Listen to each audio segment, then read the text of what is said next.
it takes more. But I mean, to have an opportunity to do that, who has that opportunity, right?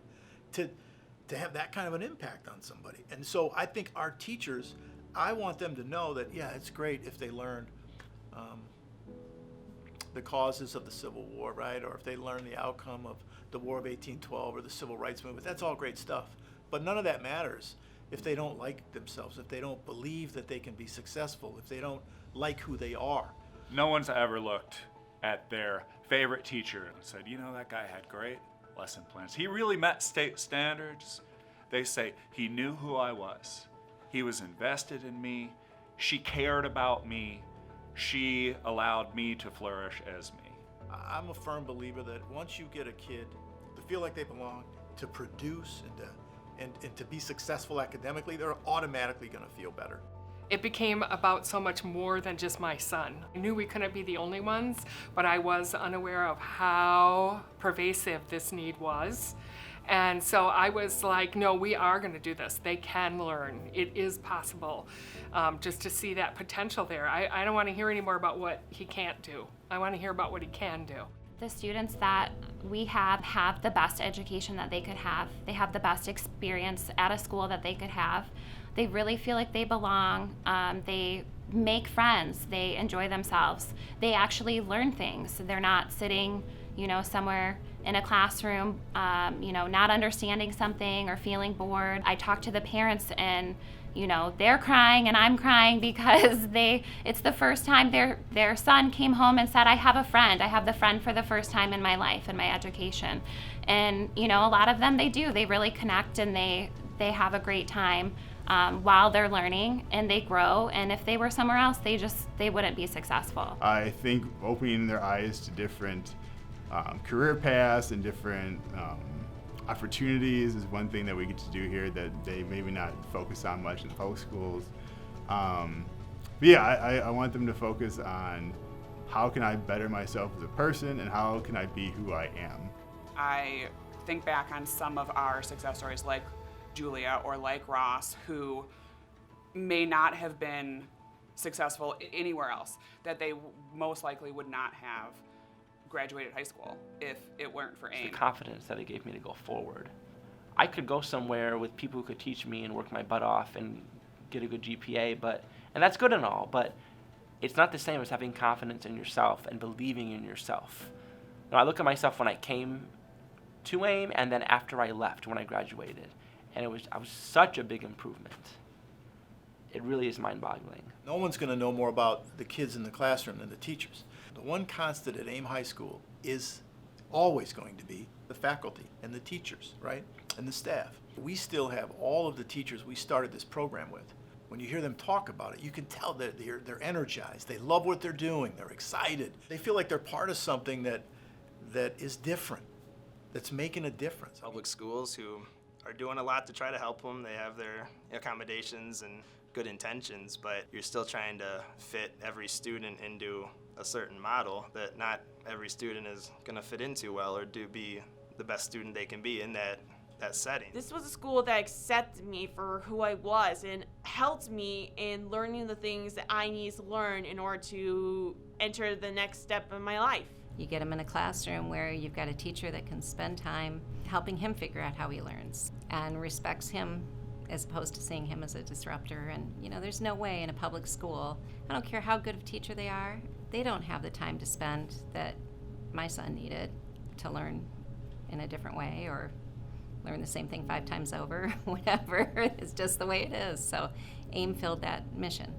So we had everything except a space to grow and to develop the program, to put it on a more stable footing financially.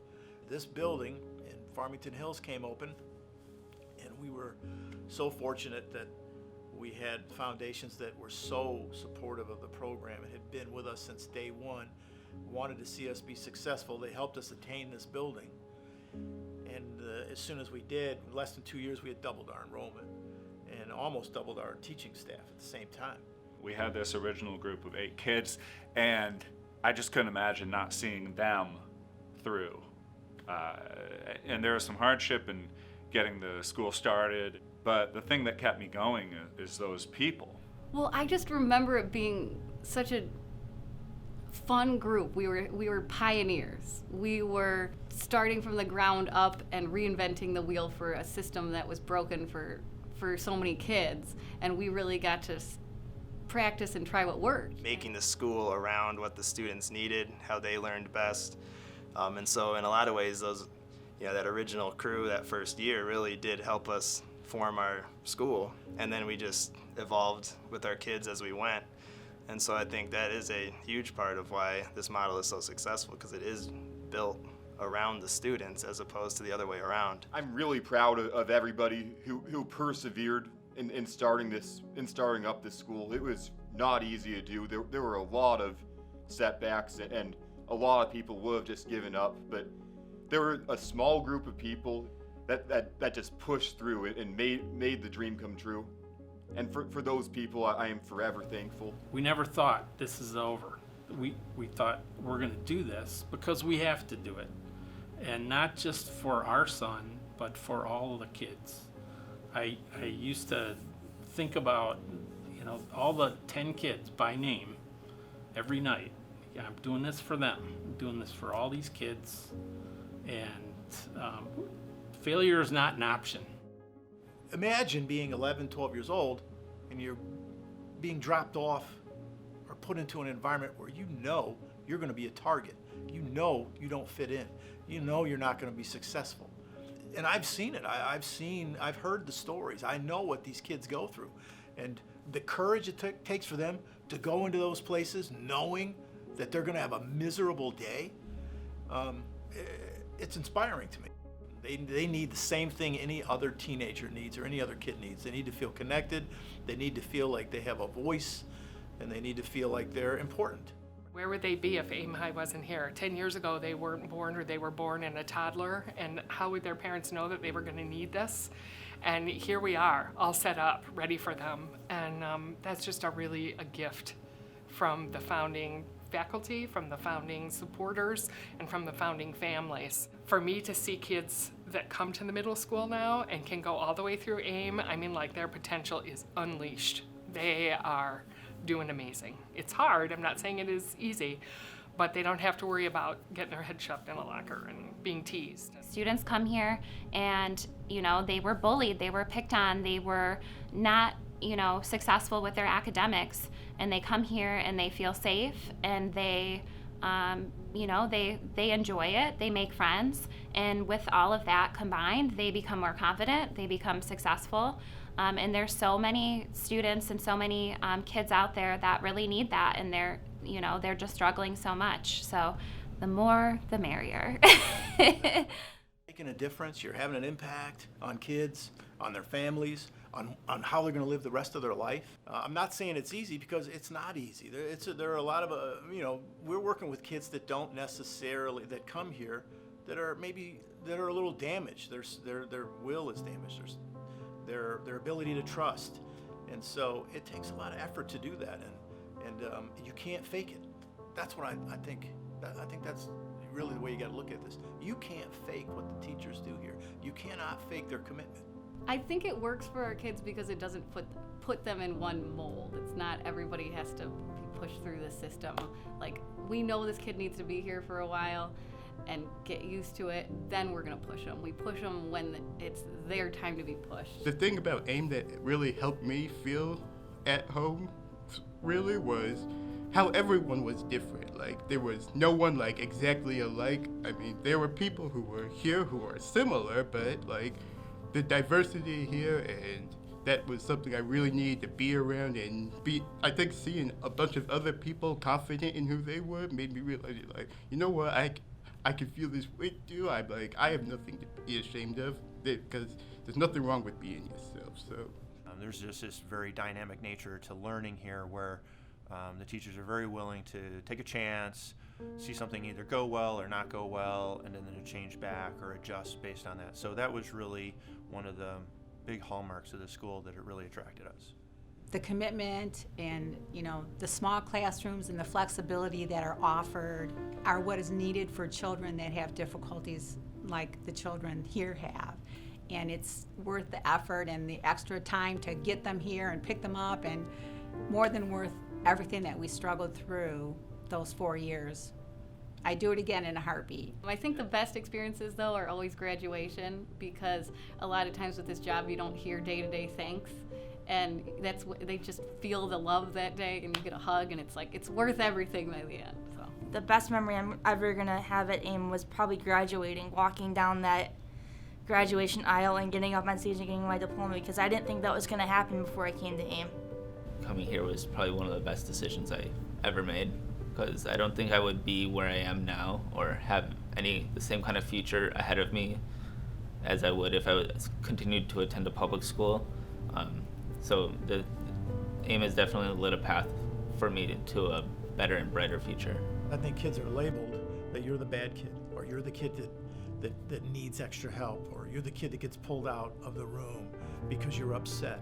And yeah, our kids, we have times when we have to take a kid out of a room and talk to them, but we find a way for them to make amends, and we talk to them about other decisions they could make, and then it's over. Once we get past it, it's done. We drop it. It's over, and we learn from our mistakes. You know, we made a bad choice, and you move on.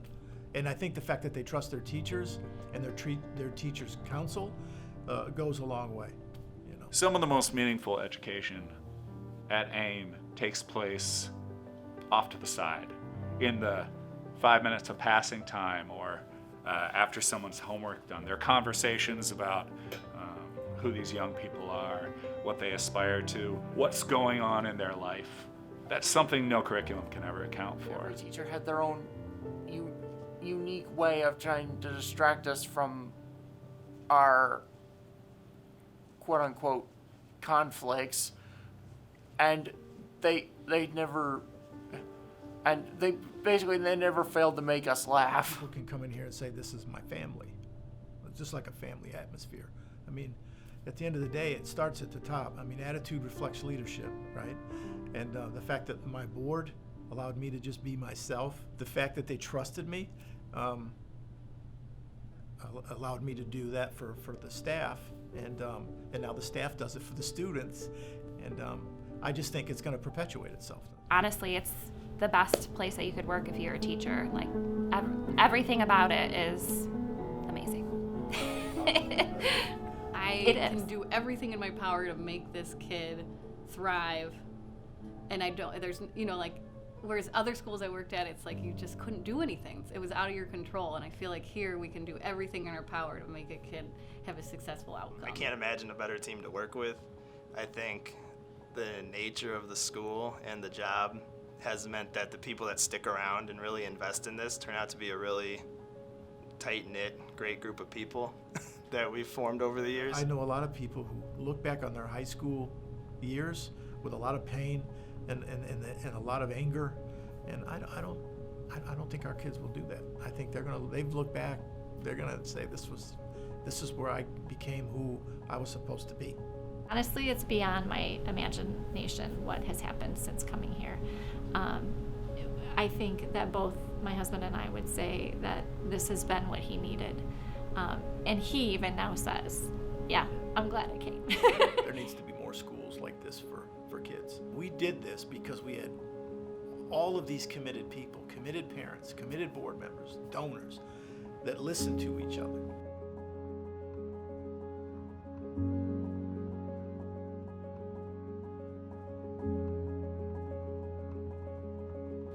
And really had one objective. How do I take that academic idea and boom, how do we move that forward? So the first couple of years was legitimacy for our mission. There is potential.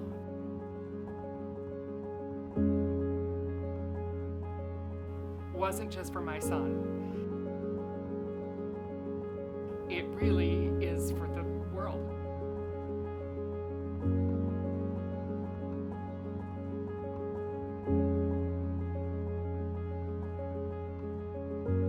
And that group of founding people, if they hadn't done that, I don't know if we'd be here.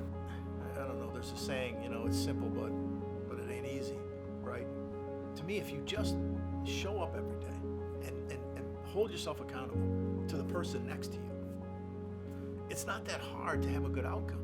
And I feel like that's the difference listening to our teachers, is that they all feel like their peers, their colleagues, they can count on them when they're down, or if they need struggling with a kid, they can go talk to another teacher and get ideas, or maybe even be critiqued on something they're doing, and they don't take it personal because they know we're all in this together. We're all in this for there's one objective, and that's to make AIM High School the best school it can be for every student here. And that's going to look different for every kid.